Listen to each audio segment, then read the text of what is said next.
आज हम लोग जो हमारा चैप्टर नंबर 6 चल रहा है जैव प्रक्रम, उसका एक भाग पढ़ने वाले हैं, मानव में पाचन तंत्र। ठीक है, मानव का पाचन, मानव में भोजन का पाचन कैसे होता है, उसके कौन कौन से अंग होते हैं और पाचन की क्या प्रक्रिया है, वो सब हम इस क्लास में पढ़ने वाले हैं। किसी को पता है पाचन क्या होता है? क्या होता है पाचन? जहां खाना पचता है। मैं प्रक्रिया पूछ रही हूं कि पाचन होता क्या है।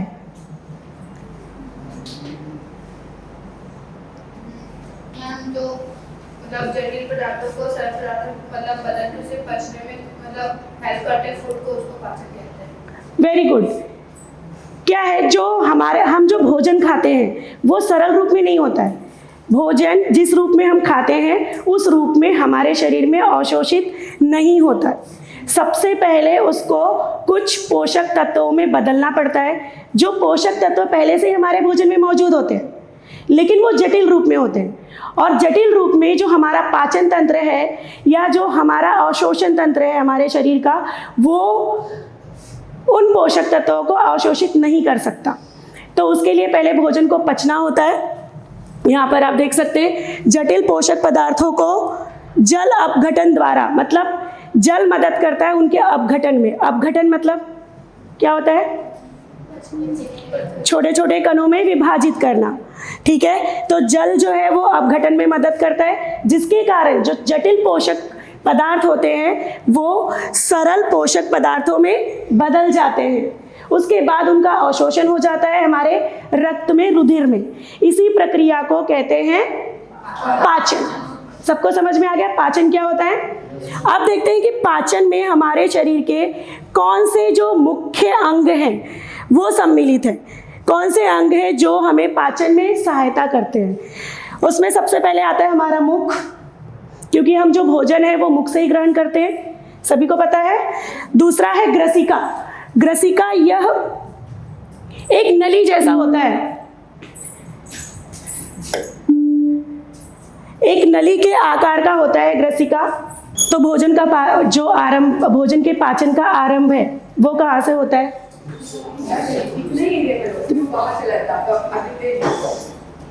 तो जो भोजन का पाचन है उसकी शुरुआत, उसका आरंभ कहाँ से होता है? मुख से होता है। मुख सभी को पता है कहाँ पर है। ये बाकी के, मुख को छोड़ के बाकी सब जो है ये हमारे आंतरिक अंग हैं जो आपको दिखाई नहीं देते। उसके लिए आपको यहाँ पर इस चित्र में देखना होगा। मुख में से फिर भोजन ग्रसिका में जाता है, जो एक नली नुमा आकार होता है। नली आकार का एक नली होती है जो हमारे मुख को आमाशय से जोड़ती है। ठीक है, तो तीसरे नंबर का जो होता है, इसके अंदर तीसरा जो भाग होता है वो है आमाशय। मुख से ग्रसिका द्वारा जो हमारा भोजन है वो कहाँ पर जाता है? आमाशय में जाता है। आमाशय में जाने के बाद आप देखोगे यहाँ पीछे से जो ये आमाशय है ये छोटी आंत से जुड़ा हुआ है। जो ये अंदर है, ये अंदर की छोटी आंत है, इससे जुड़ी हुई है। ठीक है, छोटी आंत से फिर जो छोटी आंत है वो यहाँ से जुड़ी हुई है बड़ी आंत से। छोटी आंत से भोजन बड़ी आंत में चला जाता है। सबको समझ में आ गया? तो इसके 5 मुख्य अंग हैं हमारे आहार नाल के, जो मुख से लेकर बड़ी आंत तक, बड़ी आंत से सबसे आखिरी में होता है गुदाद्वार, वहां तक के पूरा एक लंबी नली होती है। ठीक है, उस लंबी नली को आहार नाल बोलते हैं। और जो आहार है इन्हीं नलियों से, इन्हीं रास्तों से गुजर कर आखिरी में गुदाद्वार तक पहुंच जाता है। समझ में आ गया? तो सबसे पहले जो मुख्य अंग है वो है हमारे मुख, ग्रसिका, आमाशय, शुद्रांत्र जिसे छोटी आंत भी बोलते हैं, और लास्ट में है वृद्धांत्र जिसको बड़ी आंत कहते हैं। अब इसके कुछ सहायक अंग भी है जो सिर्फ सहायता करते हैं, जिसके अंदर भोजन जाता नहीं है, किंतु ये सहायता करते हैं भोजन के पचने में। इसमें कुछ पाचक रस इन अंगों द्वारा स्रावित होते हैं जो बाद में भोजन को पचने में मदद करते हैं। सबसे पहले उसमें से है यकृत। जो पित्त रस का उत्पादन करते हैं, और इसको इंग्लिश में लीवर बोलते हैं। सभी को पता होगा लीवर वर्ड, इसको यकृत बोलते हैं। दूसरा है पित्ताशय। पित्ताशय क्या करता है? यकृत द्वारा जो पित्त रस का जो स्त्रावन होता है उसको सिर्फ संग्रहित करने का कार्य करता है, ठीक है। संग्रहित करने के बाद में वो बाद में शुद्धांत्र में दे देता है उस रस को। उसके बाद तीसरा अंग है अग्नाशय, जो पाचन एंजाइम का उत्पादन करता है। तो यहाँ हम लोगों ने पढ़ा मुख्य अंग और सहायक अंग जो पाचन में मदद करते हैं। अब देखते हैं प्रक्रिया, पाचन की प्रक्रिया होती कैसे। सबसे पहले पाचन की जो प्रक्रिया है वो मुख से शुरू होती है, पता है ना सबको। तो मुख में क्या होता है कि जो हम लोग जो कार्बोहाइड्रेट्स जो खाते हैं, कार्बोहाइड्रेट वाला भोजन, ठीक है, उसका पाचन होना शुरू हो जाता है। हम जो भोजन खाते हैं, रोटी हो गया, चावल हो गया, इसके अंदर शर्करा होती है, लेकिन ये जो कार्बोहाइड्रेट होता है ये स्टार्च के रूप में होता है जिसको मंड बोलते हैं। बाद में इस मंड का परिवर्तन शर्करा अथवा ग्लूकोज में हो जाता है। तो सबसे पहले जब हम मुख में जब हम भोजन को लेते हैं तो क्या करते हैं? चबाते हैं। जब आप चबा रहे होते हैं भोजन को तो उसके साथ हमारे भोजन में कुछ मिल जाता है। क्या मिलता है? वो लार मिलता है, ठीक है। हमारे भोजन में जो लार मिल जाता है उस लार को हम क्या कहते हैं? पता है क्या कहते हैं लार को? लार को हम लाला रस भी कहते हैं,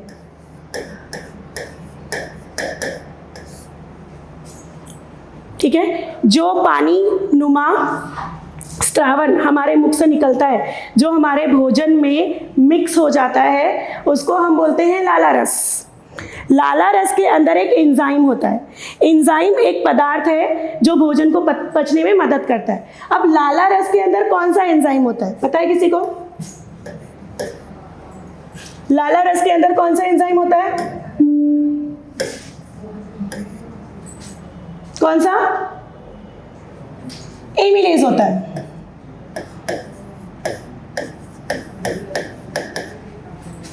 एमिलेज ये एंजाइम होता है लाला रस के अंदर, जो हमारे मुख में जो कार्बोहाइड्रेट रहता है, जो रोटी में, चावल में, इसमें मौजूद होता है, उसको बदल देता है शर्करा में।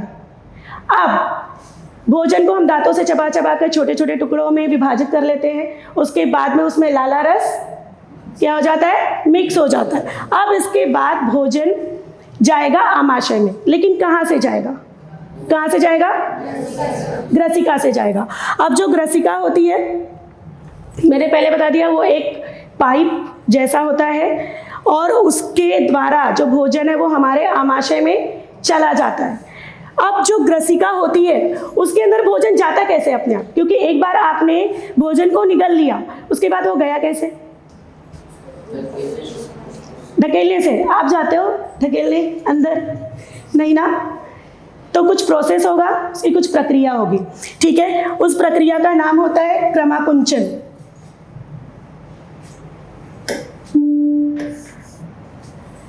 क्रमाकुंचन प्रक्रिया होती है जिसमें क्या होता है कि वो जो ग्रसिका होती है वो पेशियों की बनी हुई है। पेशियों में क्या होता है? क्रमशः फैलना और सिकुड़ना होता है। जहां भोजन पहुंचेगा, ये आपकी भोजन नली है,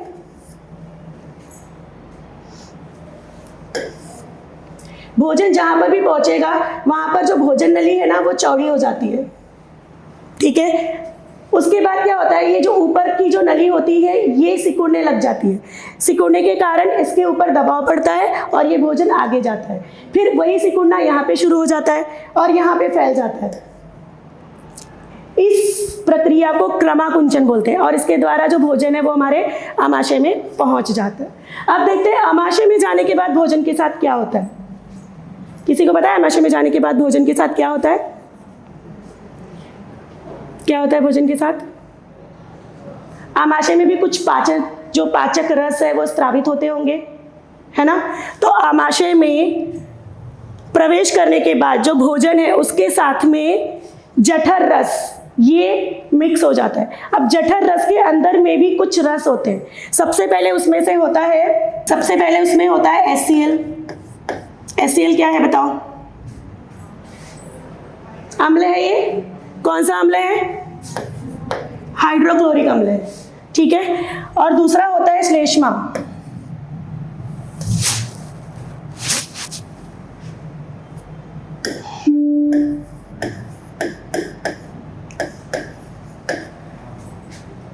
दूसरा होता है श्लेष्मा, ठीक है।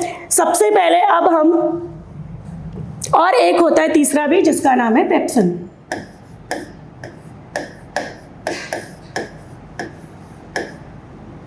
पेप्सिन, ये तीनों जो हैं ये हमारे आमाशय में स्रावित होते हैं और इन तीनों का अलग अलग कार्य है। सबसे पहले HCl का कार्य क्या होता है?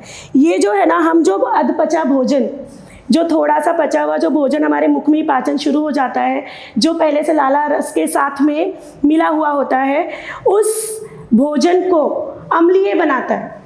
यदि वो अम्लीय नहीं बनेगा तो ये जो पेप्सिन है ये कार्य नहीं कर पाएगा। पेप्सिन को कार्य करने के लिए भोजन का अम्लीय होना बहुत ज़्यादा ज़रूरी है, ठीक है। जो पेप्सिन है उसका कार्य हम बाद में देखेंगे। सबसे पहले हम HCl के और भी कौन से कार्य हैं वो देख लेते हैं। भोजन के साथ आए जीवाणु एवं सूक्ष्म जीवों को भी मारता है ये। भोजन के साथ कभी कभी गलती से हम जो भोजन खाते हैं उसके अंदर में कुछ जीवाणु और सूक्ष्म जीव दूसरे वो आ जाते हैं, उनको मारने का कार्य भी HCl करता है। पहला कार्य क्या था हाइड्रोक्लोरिक अम्ल का? भोजन को अम्लीय बनाना। दूसरा कार्य क्या था? जीवाणुओं को मारना। उसके बाद में तीसरा उसका कार्य होता है वो भोजन को सड़ने से बचाता है, मतलब उसको पचने में मदद करता है। अब अगला देखते हैं।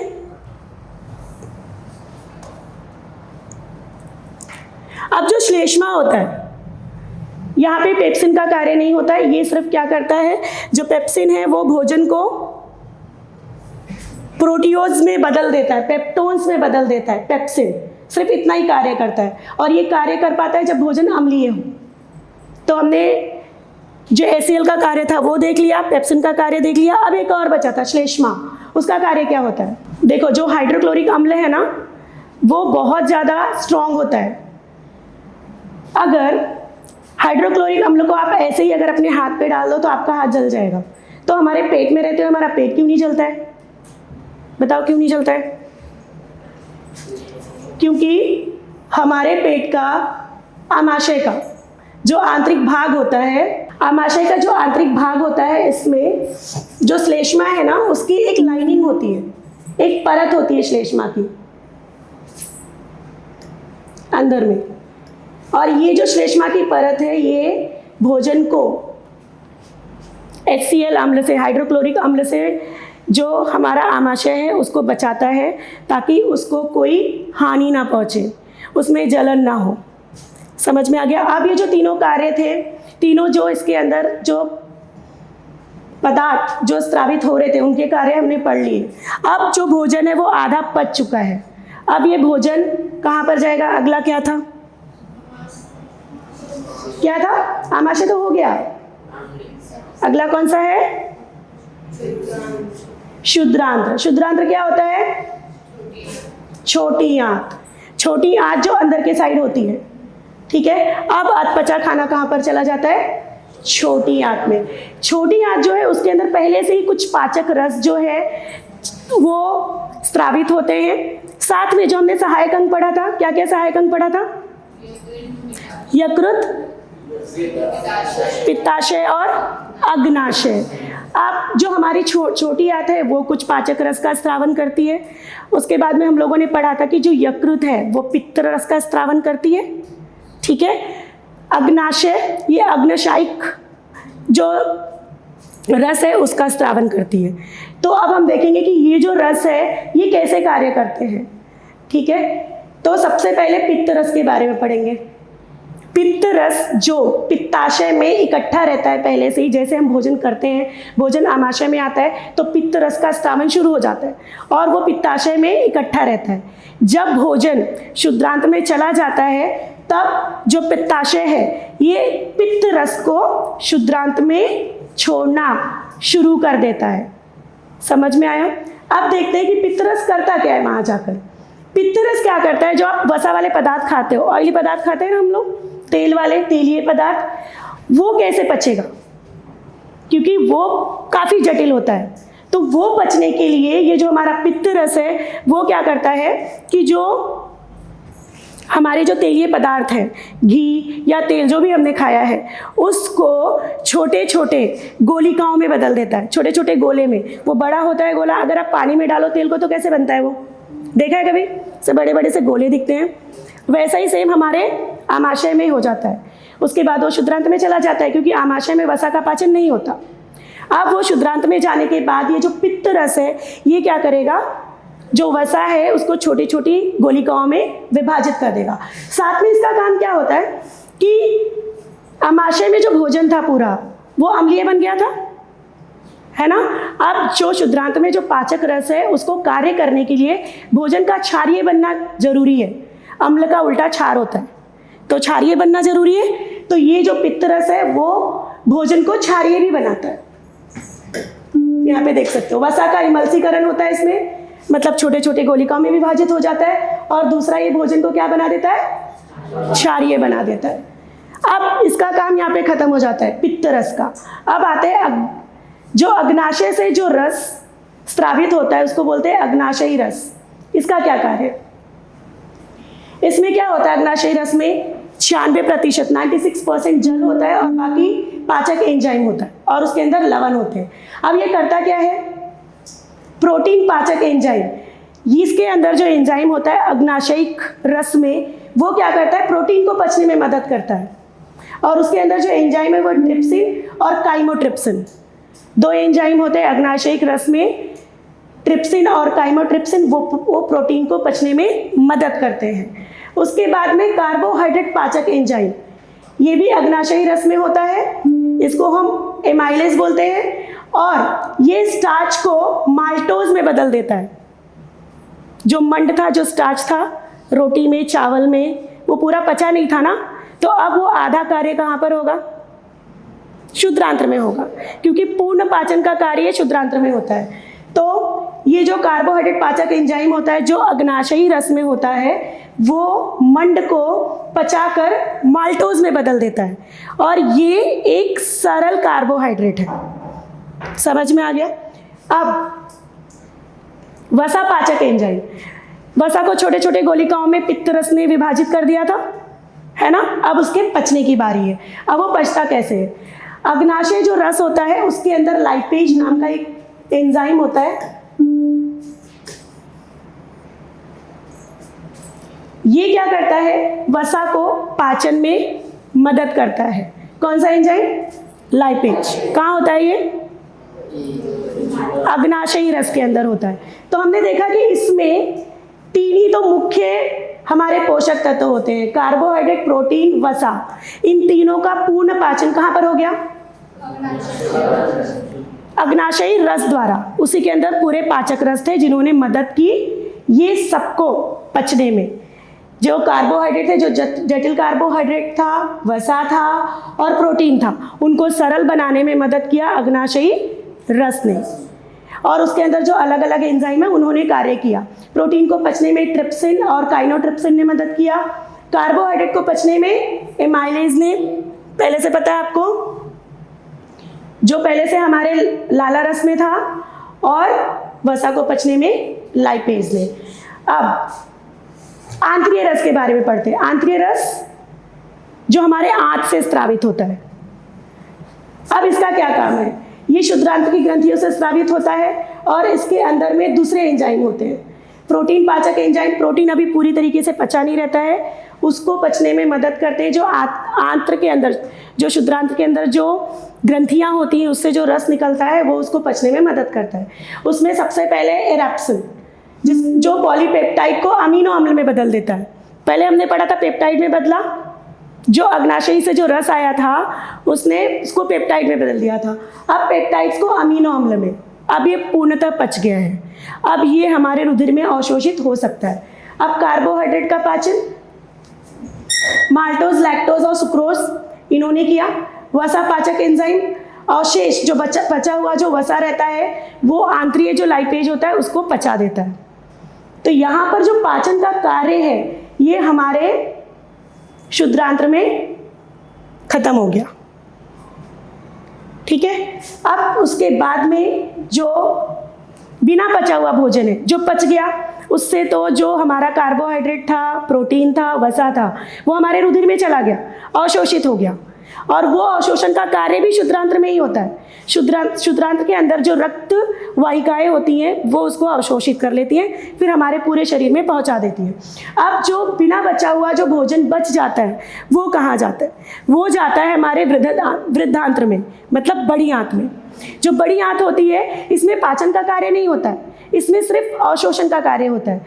अब जो इसके अंदर बचा हुआ पानी है, पानी का अवशोषण ये शुद्रांत्र में छोटी आंत में नहीं होता है। अब जो बचा हुआ पानी है वो कहाँ पर अवशोषित हो जाएगा? हमारे जो हमारी बड़ी आंत है उसके अंदर भी रक्त वाहिकाएं होती हैं, उसके अंदर ही अवशोषित हो जाएगा। अब जो बचा हुआ शेष पदार्थ है वो आखिरी था हमारा गुदाद्वार, है ना, उसके द्वारा हमारे शरीर से मल रूप में निष्कासित किया जाएगा। इस प्रक्रिया को बहिक्षेपण प्रक्रिया कहते हैं। तो अब फिर से हम लोग उसको एक बार फिर से जान लेते हैं कि कहाँ कहाँ से भोजन गुजरता है। सबसे पहले हम भोजन को मुख में जाता है भोजन, वहाँ पे पहले हम उसको चबाते हैं, छोटे छोटे टुकड़ों में विभाजित करते हैं। उसके बाद वहाँ पे कौन सा रस मिक्स होता है? लाला रस। लाला रस में कौन सा एंजाइम होता है? एमिलेज। वो क्या करता है? मंड को ग्लूकोज में बदलता है, शर्करा में बदलता है। उसके बाद ग्रसिका द्वारा आमाशय में जाता है। आमाशय में हाइड्रोक्लोरिक अम्ल, श्लेष्मा और पेप्सिन, ये तीनों अपना कार्य करते हैं। वो कार्य होने के बाद पचा भोजन कहाँ जाता है? शुद्रांत्र में, जहाँ पर यकृत और अग्नाशय और आंतरीय रस ये स्रावित होते हैं, जो बाकी बचे हुए भोजन को पचाते हैं। उसके बाद उसका अवशोषण रुधिर वाहिकाओं में हो जाता है। बचा हुआ भोजन फिर कहाँ जाता है? आखिरी में जो शेष बचा भोजन है जो नहीं पचा है वो वृद्धांत्र। वृद्धांत्र को और क्या बोलते हैं? बड़ी आंत। वहाँ पर क्या होता है? वहाँ पर पानी का अवशोषण होता है, जल का अवशोषण होता है। उसके बाद बचा हुआ पदार्थ कहाँ जाता है? गुदाद्वार में, और उसके द्वारा हमारे शरीर से निष्कासित कर दिया जाता है मल के रूप में। इसे बहिक्षेपण कहते हैं। तो सबको समझ में आ गया मानव का पाचन तंत्र अच्छे से? Thank you.